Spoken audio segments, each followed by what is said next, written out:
గుణంపాడు గ్రామ పెద్దలకు, గ్రామస్తులకు, మహిళలకు, యువతకు,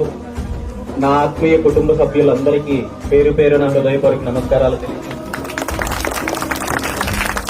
చాలా ఆనందంగా ఉంది ఈరోజు ఈ గ్రామానికి రావడము, మీ అందరినీ కలవడము, మీ ప్రేమాభిమానాలు నా మీద చూపిస్తున్నందుకు ఎప్పటికీ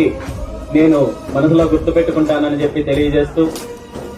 ఇదే ఐకమత్యము, ఇదే చైతన్యంతో రాబోయే రోజుల్లో అందరూ ఇంకా అభివృద్ధి చెందాలని, ఈ గ్రామము, ఈ ప్రాంతం ఇంకా అభివృద్ధి చెందాలని, యువత ముఖ్యంగా ఉద్యోగ ఉపాధి అవకాశాల ద్వారా అన్ని రకాలుగా అభివృద్ధి చెందాలని, రైతులు కావచ్చు, మహిళలు కావచ్చు, అందరికీ మంచి జరగాలని ఆ శ్రీకృష్ణ భగవానుడిని మనస్ఫూర్తిగా ప్రార్థిస్తూ, ఈరోజు మీరందరూ చూపిస్తున్న ఆదరాభిమానాలు ఎప్పుడూ ఇలాగే ఉండాలని, రాబోయే రోజుల్లో ఈ రాష్ట్రంలో